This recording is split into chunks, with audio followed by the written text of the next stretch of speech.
Hey, everybody. Welcome to the Investor Frame podcast. I'm your host, Paul Sparks. And on this show, we ask successful real estate investors and entrepreneurs to share their stories so we can all learn from their experiences and get closer to the things that we want in life. Today, I'm here with Councial Glenn. Councial is doing some incredible things with land entitlements and developments. I'm extremely excited to share because he's sort of the inspiration for how I got into doing some of that stuff and adding some things to the upside side of my barbell. But he's going to talk a little bit about, how he started in construction in high school. He got into new construction, taught him a lot about building. He learned how to wholesale, which I think is really cool because that showed him how to do it at a much higher level. You can wholesale land, and that's what he's doing right now. So, Councial, welcome into the show, man. I'm extremely excited to have you because as I was telling you before we started this, you have made such a massive impact on my my own business. So I'm just happy to have you in, man. Welcome in. Man, thanks, man. Happy to be here. Thank you so much for having me. I feel honored. It's always good to hang out with you, though.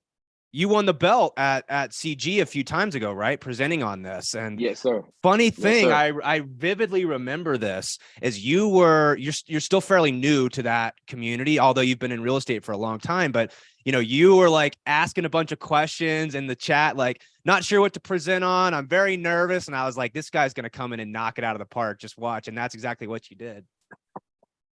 That's literally what happened, man. I was super nervous though, because man, I was like, what can I give? I mean, at the time I still felt like, man, I don't know if I belong with this group of guys. This is collective genius. Like, and so I was just nervous as to making sure that I brought something that was of value. But yeah, the week before, I'm like, man, I have no clue what to present on. And I said, let me give them my best shot. And that was my best shot. Well, it was killer, and we're going to pull out a lot of that information today. So this is going to be a really great interview. Why don't we start with a 6-word update like we start with every show? Yes, sir. Yes, sir. So my 6-word update is head down, stick to the basics. And if I can explain, the reason why is, man, sometimes I know me personally, I got to really guard myself from shiny object syndrome. I get a new project, a new idea or something new and big that's going, and I can divert my energy into it easily. But man, that payday may be 9 months, 2 years from now, where the basics, the flips, the wholesales, the rentals are what I need to kind of put more energy into until those bigger projects come to fruition, which they have been and will continue. But I can lock in on a big project and get excited and just miss my daily tasks because of the excitement of another big shiny object. So just sticking to the basics, knocking those things out prior to devoting time and energy to something new. Yeah, it's such good advice. And, that's why when we're going to get to this whole idea of the barbell, like that's why that framework has been so powerful, at least for me, because I can quickly recognize where does this fit on the bar? It's really hard to spend. It's really easy for us real estate investors, let's say, to get distracted by all these incredible ways to make money in real estate. I mean, there's land, I'm getting enamored by commercial and multifamily and seeing guys, take self-storage, RV parks, all these things. And you're like, Airbnb. Whoa. Yeah. And they're making crazy amounts of money. And then, but the risk is you're trying to do all these different things. And then you start neglecting the reliable side of your barbell. And then all of a sudden you start losing reliability. You start shifting these things into the middle of the bar where you're taking on more risk than you need. So well, tell us a little bit about you and how you got into real estate, your journey into the businesses that you own and how you got to where you are today. Yeah, man, it all started in 9th grade. I was still in Chicago, born and raised, took a drafting class. And that summer between graduating 8th grade and going into freshman year of high school, we had like a 2-week little camp where we were meeting and drafting. We were downtown Chicago drawing buildings and making popsicle stick buildings. And I was like, oh, man, I knew then I wanted to be an architect. So I spent all of my time drawing house plans. I got a a drafting table for my 16th birthday. I used to buy magazines and draw houses all the time. Went to A&T, North Carolina A&T State University, and majored in architectural engineering and took a construction management course. And once I got in the field, I said, oh, wow, hold on. This was a lot cooler than sitting behind a desk. Still allowed you to do some creative things and encompass some of that design aspect. And then just went and tried my best to be able to learn from somebody. So my mentor at the time was an accountant for a small construction company. And he was doing some single family homes, and got on with him, learned project management and learned the process of construction. And once, I think this was pre-08. So 08 happened, he couldn't afford me anymore. And then I just tried to go out on my own and been doing it ever since. So started off doing small rehabs, flooring, paint. I did a commercial kitchen, and then a house that caught fire, created 2 YouTube videos for those, and the rest is history, as they say. I started doing a ton of rehabs, built 8 or 9 new construction homes. And then I started working for these investors, and they would kind of beat me down on price a little bit as a GC. And now I was like, man, how are you guys finding these properties? And that's when I learned the concept of wholesaling.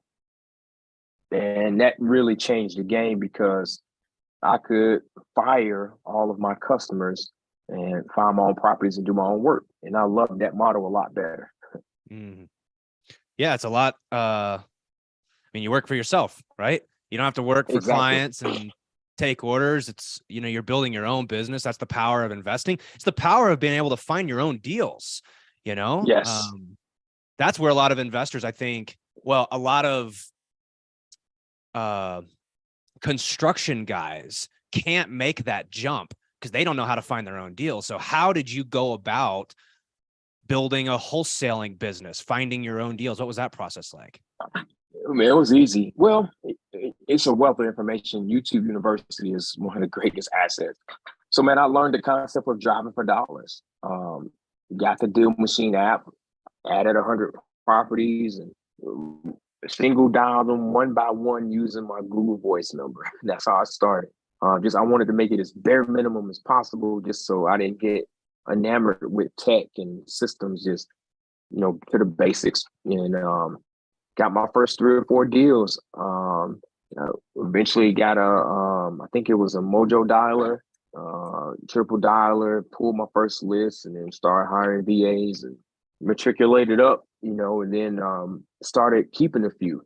I remember one of the first houses I got, it was a $5,000 house. But I didn't have any cash. And so we wholesaled it for, I think, like 27, made a nice check. But man, that house was 170 fixed up.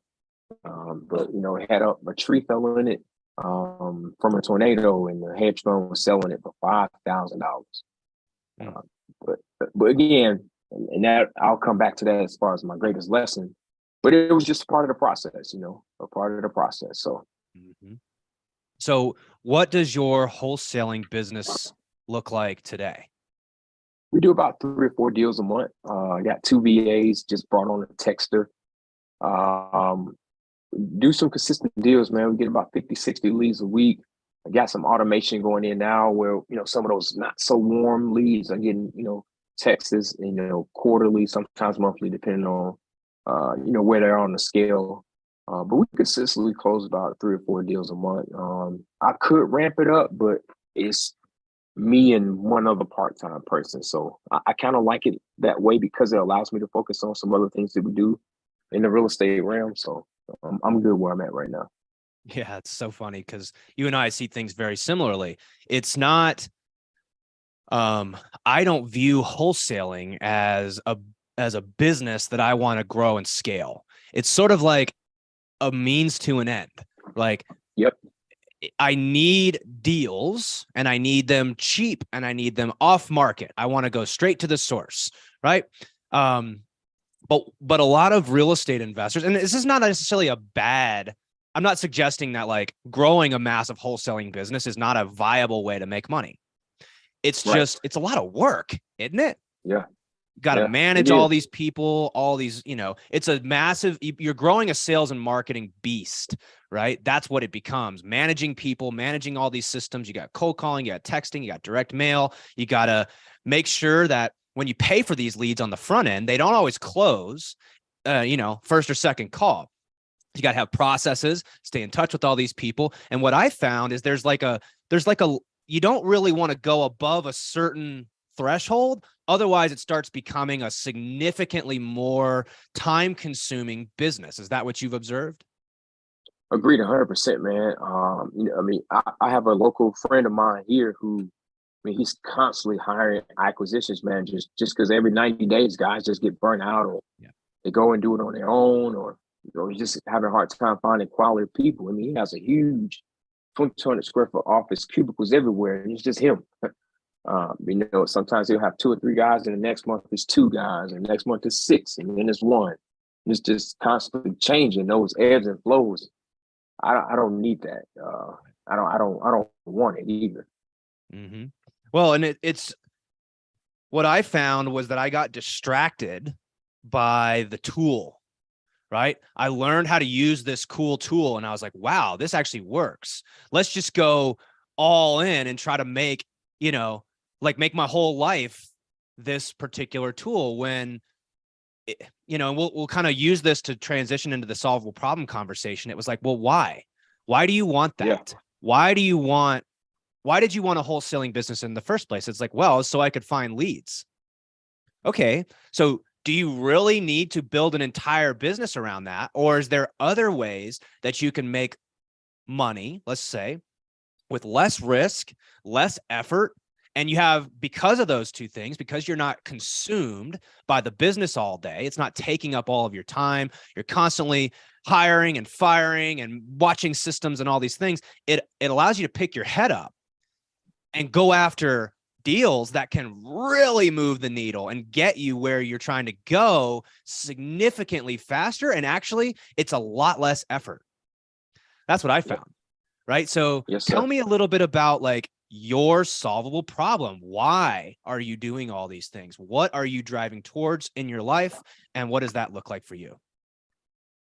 Yeah. So for me, the end goal is to do what I want when I want. And growing up, I didn't have my father wasn't there. I didn't meet him until I was 23, and I have 2 boys and my wife, been married 15 years. And man, my 8 and 10-year-old just is spending as much time with them as I can. We homeschool them. So that time together is very important to me. Being able to take trips and do things as a family is way more important to me than pulling 16-hour days. No knock against anybody that does it. And sometimes you have to put the grind in, and I'm not afraid of the grind at all. But I value my time and experience with my family more than that. So it's a means to an end. The wholesale and the real estate, the rentals, the development stuff is geared towards getting to a point where if I choose to take a month off, all my needs are met. I'm able to do what I want when I want still, if that's the route we choose to go. So yeah, I love it, man. And I have a similar, I would say that as mine is very similar to that. I want to do what I want when I want. I like to say that, I want to design my life so I can play it the same way I play sports, pick up basketball. What's the best part about that is I don't have to show up for practice. I just show up when I want to play. I don't have to play. I play because I want to play. If there's days when I would rather not do that, then I don't show up. And that's sort of what you're saying here. I have a question that is something I struggle with, which is, it's like two sides of the coin, right? We say that we want to have options. Really, that's kind of what you're suggesting here is I want to have a ton of options. I can do this or I cannot do this. I can take a month off or I can hustle and grind if that's the time of, my life or your life, I should say, that you're in. But how do you wrestle with the shiny object syndrome on the other side? Meaning there's so many cool, exciting ways to build a business and to do different things in real estate that can make money, but it takes a massive amount of restraint to have both of these things, to have your time and to have options, but be able to say no to most things so you can say yes to the things that actually matter. How do you handle that? Man, I don't know if it's the military, I did 6 years, or what, but I've never really had a problem with that. Being in semi-successful, humbly, or in real estate in general, man, you get opportunities thrown at you all the time. I remember when crypto was hot, everyone was, man, you need to try this. I said, man, if it don't involve doors and toilets, it's not up my alley. And then you start seeing like rental arbitrages or Airbnbs, and it's like, hold on, wait a minute. But it's like, wait, it's taken away from where you want to go. So I think one of the things that's helped me the most is I literally have a written plan on how to get where I want to be. And so if it's not on that plan, not that I won't add it, but if it doesn't fit, it's an easy no, because I believe my plan is my route for me to get there. And so it's hard. It's hard because I have a written step-by-step plan on how to get there. Now, of course, it's not super detailed, but it's pretty toned in. Or, hey, this is what you need to do. This is how much you need to make. This is what, at this point, you should be here. Year 5, boom, sit back and evaluate what you want to do after that. It's so important to write this stuff down because, absolutely, your brain plays tricks on you, because you'll say things to yourself like, ooh, but I could make more money if I did this. I could get there faster if I did this. And what I found quick is stories. Yeah, please. Yeah. So a buddy of mine, he has like a trucking company. He has like 7, 8 trucks, and he does a pretty good amount, about maybe 30,000-40,000 per truck per year. I was telling my mentor, yeah, I'm gonna go get me a truck. I'm gonna start this new business. He's like, how much would you make off that truck? I was like, on the low end, things go terrible, 25 grand. He said, what if you just did one more flip? And I was like, good point. One of the things we tend to overdo, entrepreneurs underestimate the amount of work that goes in to take on a new endeavor or a new side of a business. And it'll always take away from what you're currently doing. And so his thing was, instead of going to this new shiny object, why don't you just dig a little bit deeper into what you're already doing? Or, find a way to take some of your costs down to make that extra money up over the spread of 10 flips. If you can reduce some labor costs, you can make that extra 25, as opposed to going through all the hassle it is to start the new company, learn new systems, learn new processes, hire a driver, and depend on them to go pick and drop off loads consistently to make you the money that you're projecting to make. And again, if it all went well, you made 30, 40,000, great. But what if you did 1, 2 more flips without picking up all of that extra time and energy into a new venture? Yeah. Well, it just makes sense. It makes so much sense, but I think it's just like, why does our brains play this trick on us? Why do we have to, it's so obvious when you say it like that. One of the things that we're talking with our whale club community about right now is this idea that, let's say that a lot of us run businesses where we have revenues per month in the, let's say, $50,000 to $100,000 range, not anything like life-changing, but it's, that's revenue, of course. And so, well, a lot of times we'll sit there and we'll say, well, all I need is about $10,000, $20,000 a month. Let's say it's $10,000 a month to live the life that we want to live, right? To live comfortably, to have reliable income. Like, it's pretty safe to say that most of us could probably live off of $120,000 a year and be very comfortable with that. And what we'll end up doing is we'll say, okay, well, let's say we're making $50,000 a month. And we focus so hard on trying to go from, 3 deals a month at $50,000, we want to go to 6, and we want to get it to $100,000 a month. But the effort to double your business it's like, well, what if you could just save $10,000 a month in your current business? You don't even need to do any more deals because there's margin associated with that, right? The amount of revenue that you need to add to capture an extra 10,000, like you might need to add another $50,000 a month in revenue to actually put another 10 grand in your pocket. But to your point, it's like, well, why do we do that? We look for other ways instead of sitting here saying, how do I just save $10,000 a month and put it back into my pocket? Right.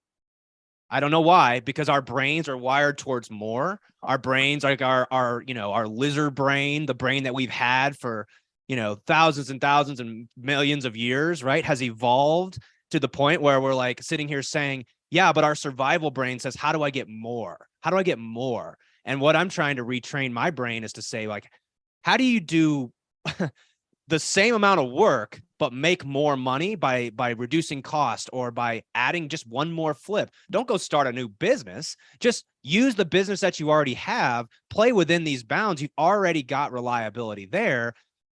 You can get where you're trying to go way faster if you just rewire your brain, not towards chasing more, but how do we do the same amount with less risk and less effort? Agreed 100%. And that's what that lesson taught me, man. It made the most sense in the world, and I never looked into trucking again. Yeah. Well, that's cool, man. And so solvable problem, is you want to be able to play when you want to play, to do what you want when you want to. And that's what, like, a lot of us get into entrepreneurship for. But if you don't have these bumpers, if you don't have this roadmap, as you're describing it, right, it's very easy to get off track and to start saying yes to the tricks that your brain plays on you. I could make more if I did this. I could get there faster if I did this. I struggle with the comparison trap. Yeah, but this guy has a trucking business. I want to figure out how to do that, right? And you start, like, it's just a competitive thing, I think. And clearly you've done such a great job of mastering that and not falling, victim to a lot of these things. Yeah, it's hard not to, man, because you see it. I mean, especially with these things, on us, and just kind of people posting highlight reels a lot. You see a lot of opportunities, in ways that, man, I can do that. Man, I can do that too. But I was just telling another gentleman a couple of days ago. I was like, man, I'd rather dive deeper as opposed to wider. Because I just feel like, in particular, I was talking about, markets. He was asking me about some out of state stuff. And I was like, I would just rather dive deeper in my market than, go 3-4 hours away. That's just me, and that's, but yeah, man, it happens all the time. And it's not just in business, it's in life. We see other people doing things and then we compare it, but we don't know the roadmap they took to get to that point. And how much effort, energy, how many bumps and bruises that they've endured to get to that point. And a lot of times, like I said, we underestimate the amount of effort that it takes to complete a task. Yeah. Well, and so let's talk about land and entitlements, because that is so cool. Because I love what you did is you built this wholesaling business. You got it to the point where it was ultra reliable. You weren't interested in scaling from 3 to 4 deals to 6 to 8 deals, doubling the business, let's say. You kept it at the same place and you're building more reliability into it because you found this incredible opportunity on the other side of the barbell, which is land and entitlements. And you have this experience as a in construction. You know what it's like to build new homes. You know that world. And you took what was working for you in the wholesaling business and you just started wholesaling a different type of product. So tell us a little bit about that transition. Tell us what you're doing in that world. Absolutely, man. So in my wholesaling process, I would always have land in my list. This is the point where I'm, pulling bulk lists, 10, 20, 30,000 addresses. And I would just skip right over it. And one time I looked at a property on my spreadsheet. It was 17 acres and it was in Greensboro. I said, wait a minute, I know that road. Called a buddy of mine. I said, man, what can we do with this? And he's a new construction guy. And I didn't know at the time, but he did land development. He said, man, we can develop it. And so he walked me through the process. And land development or land entitlement is simply taking a raw piece of land and getting the municipality, whether it's the city, the county, the parish, to agree to allow you to build it into a subdivision. And that requires a lot of things like what the zoning is and getting the site engineered. And there's some steps in the process to do that. But what Paul was talking about, the wholesaling side of it, is I never take title. I get it under contract, ask for the terms, and I'll spend some money in the between time doing the engineering, the surveys, the wetland delineation, and getting the city to approve the plans. Because at that point, once the plans are approved, I just 3-4x what that value of that land is, and now I can assign it and make money without cutting the grass, cutting the tree down. And it's a tremendous ROI. Mm. Yeah, and we use this framework we call the barbell to illustrate. On one side, we have reliable, consistent stuff, right? That's your rentals, that's your wholesaling business. And that runs, right? It runs, it requires a certain amount of attention. It's not like saying it's passive. I think people get that term mixed up. Passive and reliable are very different terms. They can often be similar. You can have something that's passive and reliable, but it doesn't always mean that it's no work. But like you know what you're going to spend on this side. And then on the other side, we want to take asymmetric bets to the upside. What that means is that the upside is huge and the downside is small. And the way that you've structured these deals, and that's what we like about wholesale, is that like we're not taking title. You know, the worst case is, you know, we're out earnest money, I suppose, in a lot of cases. Maybe there's some reputational risk if you're constantly the person putting contracts under, you know, properties under contract and you're just dropping them. Mm-hmm. But you're doing the same thing, but you're just doing it at a much bigger scale. It's the same transaction, except... And let's talk through that. So you've got this piece of land, let's say this 17 acres, and you say, wow, this would make a great subdivision. And I'm the seller. How are you structuring this with the seller so that you keep your downside very low and you give yourself tremendous amount of exposure to upside? Yeah. Hey, Paul, listen, man, we really like this site, but our goal is to develop this and make it into a subdivision. Paul, in order to do that, I got to get my engineer to draw the site out, you know, get my curb and gutter, water and sewer in, all my utilities, the grading plan. Also got to get this to the city. I got to have a pre-sketch plan review, initial review, and a final review. All of that stuff takes time. So Paul's probably going to take me somewhere between 7 and 9 months between the time you and I sign a contract to the time the city says, yes, you can do it. And for me to give you the price you want, I need those things to happen. So I need 9 months due diligence in order to make those things happen. Paul, if for some reason we walk away in the middle of the process, we find some wetlands, a report comes back negative, we give you all the information we've had. So when you go to the next seller, they'll know ahead of time, and it'll save you time. But in order for us to get the max value and the max use out of this land, we have to go through that process. How does that sound to you? Well, I guess, you know, I've owned this land for years and years and years, and I'm not doing anything with it. I suppose I can wait another 9 months to get paid on it. It sounds good. We'll give you monthly check-ins just to let you know where we are. We will need some forms signed when it's time to do the rezoning with the city, but we'll be in constant contact with you. Nothing nagging, just monthly check-ins, and when important meetings come up, we'll make sure you're aware of it. Yeah. Well, I love it. And what you're doing is you're giving them the price that they want. You know, with land, it's tough to get financing on land, right? And especially you're speculating when you're buying a raw piece of land that you can get the things that you want to get done to the city, that it meets with their future land use plan, that there are no wetlands. We don't struggle with wetlands in Colorado, right? But,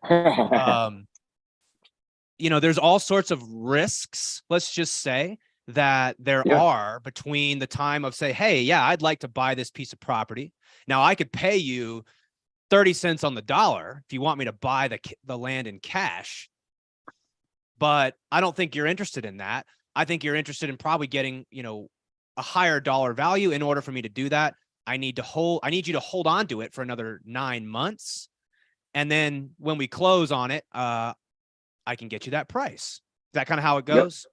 Exactly how it goes. And you're right, man. I've had two deals recently where the first 17-acre tract, or the first one I did, we had it mapped out for 72 lots, mixed between single family townhomes. Wetlands report came back, knocked it all the way down to 26. Mm. But we had a price anchor with the seller at $10,000 per lot that we can get. And so we were able to get a price reduction and still make the deal work. Looking at my email right now, I got one that it's a 30-acre site. We had it mapped out for 96 units. We knew there was a wetland, but the development ordinance made us stay off the stream 100 feet on each side, wiped out 30 lots. Even though it was a stream, there were no wetlands, according to the report. But the development ordinance says that there's a stream, 100 feet buffer on each side. So when things like that happen, that's a risk, because the seller could say, no, we're not taking a payment reduction. And again, you walk away. Or, if they still want to sell, and give them, we showed them, hey, this is our sketch plan. Before we went to the city, they told us, no, here's a new layout based on the lot counts. We need a price reduction. Yeah. Yeah. So there's risk on the front end, right? There's risk on the front end because we don't know how many lots for sure we can get. We're going to make our best estimate based on, the zoning codes and like what the documents that the city produces, right? There's like zoning resolutions, like what is the current zoning? How does this fit with the future land use plan for the county? What are they trying to do with this area? You described a term called a donut to me one time, which is like, you want to look for properties that are sort of surrounded by other areas that are being developed. And so, there's all sorts of things that you just described that you can do to mitigate your risk on the front end. But then you've also got risk on the back end. How do I sell this? Who is my buyer? What can they pay for this lot? Per lot or this piece of property. And so tell me a little bit of how you mitigate that risk. Yeah. So I talked to other developers and saw who's buying in that area, almost like pulling a seller's list and a buyer's list, I'm sorry. And I would call the land guys for particular tract builders and say, hey man, I got a piece of land at this address. What are you guys buying lots for? I would do that early on, maybe before I get the land under contract, definitely after. And then they'll say, hey, we're buying $65,000 a lot with water and sewer. And I just reverse engineer the math. All right, it's going to cost me about $25,000 a lot to develop. I need to get the dirt at 10 a lot. All right, that's my spread right there. Mm-hmm. And so we just I call know that what reverse I can wholesaling. Sell. That's all it is. 70% ARV minus repairs, minus your wholesale fee. That's what you need to get the land. It's the same thing. I just get my ARV from the builder that's buying the lots and reverse engineer the math. I back out my rehab, which is the money it's going to cost to develop the land, back out the purchase price, and then my wholesale fee. Yeah. It makes so much sense. I know that you do something as well. So let me recap, right? What you're doing is you're taking a piece of land. And first of all, what I found is that there's a lot of single family, just residential wholesalers who get these land deals all the time. Like when I looked back through my CRM, I had them everywhere. I had them all over the place. And I was like, at the time, like, nope, I'm not even going to waste my time with that, because I've gone down that rabbit hole once or twice. And I didn't know quite how to put it all together. So I just discard them. So first of all, you've probably got a lot of these deals sitting in your CRM, or other wholesalers and agents that have these deals. They're already there. And then what you're doing is you're doing a quick estimation and saying, okay, what I got from you is you're going out and you're talking to a lot of these national home builders, and you're finding the areas that they're already developing in, and you're just asking let's just say the land purchaser at these, national builders, Lennar, there's a bunch of them. And you're sitting here saying, what are you paying per lot in this area? They say, we pay $50,000 per lot in this area, and it needs X, Y, and Z. Okay, great. go back to the sellers, find out how big the land is. You're looking in and you're saying like, based on the zoning codes, I could probably get 100 lots on this piece of property right here. Okay. You reverse engineer that and you say, just like you said, well, if they're going to pay me 50 and I buy it at 10 per lot, and it's going to cost me another 10 per lot to get it entitled. Okay. I just created a $30,000 per lot spread on 100 lots. That's the type of upside that this is creating. $3 million potentially in these types of deals. And I know that these are the sizes of deals that you're doing. They're not like tens of thousands of dollars. They're millions of dollars in most cases. Yeah, they are. They are. And that's the thing, man. That's where that barbell comes in. You got your consistent wholesales and flips, but those land development deals, they are the opposite side. And again, they take a little bit more time. You ask for 9 months for a reason, because most of the time it takes that time to close one out. But that payday is a lot different from a wholesale deal. Mm-hmm. And I found that actually the work needed to close a $15,000 deal, not that much different than a $1.5 million deal. It's not. It really isn't.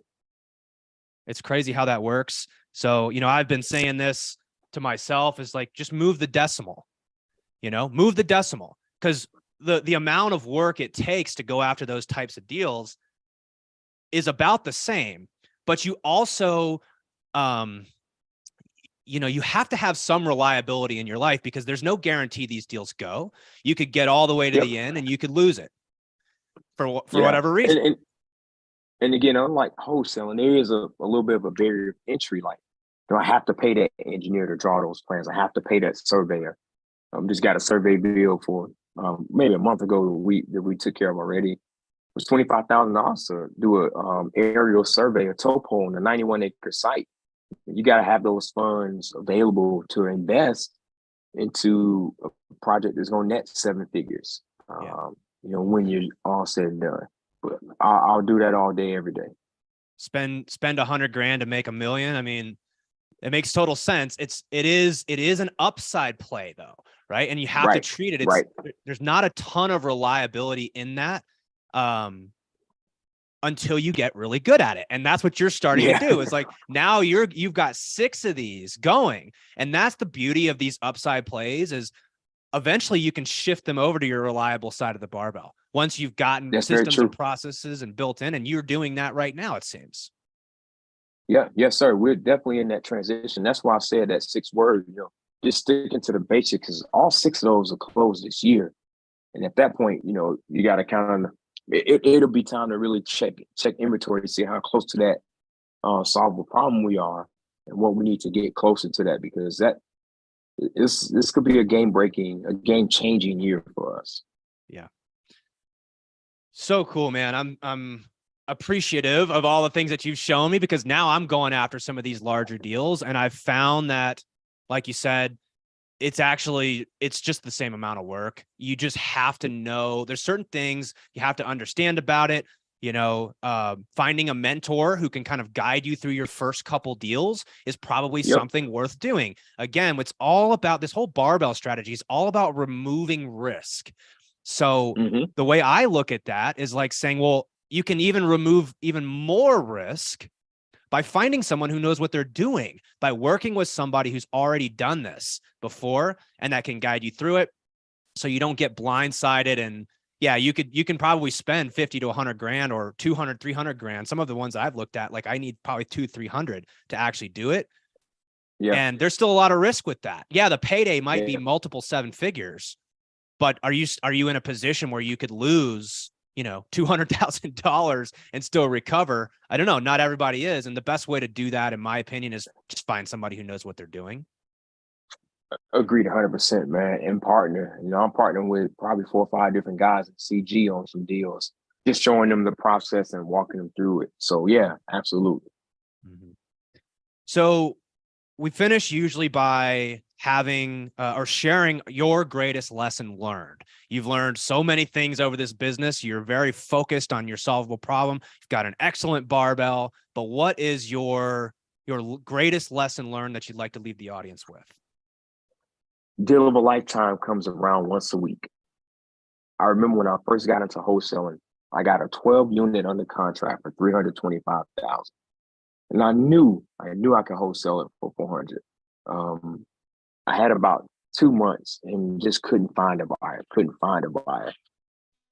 Contract expired. It went on the market the next week, 400,000. Sold in 2 days. And I was so bummed because I was literally planning, I could make 75 grand. And man, I was like, I just couldn't find a buyer. This was probably my third or fourth deal early in the process.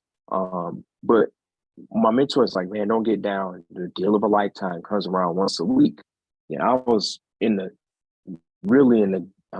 bad spot mentally about a $75,000 deal. And I'm here talking to you about 7-figure deals that we're working on now. The deal of a lifetime comes around once a week. Don't be discouraged if you miss out or if the cash flow isn't there for you to take advantage of opportunity now. A time will come where you will be able to if you keep at it. Deal of a lifetime comes around once a week. It really does. That's so good. It highlights the FOMO that a lot of us feel. I personally believe that a lot of that's biological. Like, we didn't ask for it. This is just what our brains are wired towards. You're going to be wired towards, oh, if I don't take this opportunity, I'm going to miss out on something. Right. And right. That's just not the case. How did you say it? There's a deal of a lifetime comes around every week. That has been true in my experience, right? Being willing to say no to certain things so you can create the space to say yes to the right thing when it does come. Yeah. And again, missing that deal helped me I was more focused on building my buyers list. It helped me focus in more on what I was doing. And when other opportunities arose, I was ready. I was there for it. But I'm not upset about missing an opportunity no more, just because of how I progressed in real estate. And more deals are coming that are way bigger than those, way bigger than that, one wholesale fee I could have made. Yeah. Well, Councial, if folks wanted to get in touch with you because they've got a piece of land in Greensboro, North Carolina, and they're like, dude, I have a piece of land and I think it could work for what this is. They want to find someone who's got your level of experience. How can they get in touch with you? How can they learn more about what you're doing in your company? Absolutely, man. They can always follow us on socials, Councial F. Glenn, and Instagram. My email is my first name, Councial, COUNCIAL.Glenn, GLENN @gmail.com. That's a great way to get in touch with me. Or just, like I said, follow me on Twitter, Instagram, Facebook, and we'd love to connect with some people. Perfect. Yeah, we'll put all that in the show notes so that folks can reach out to you. But if you are doing land, especially in the Southeast, Councial has helped me tremendously here in Colorado. He's just a giver and someone who is very experienced in all this sort of stuff. So if you want to learn more about that, I highly recommend you reach out to him. And lastly, everyone who's listening, we encourage you to use the investor frame.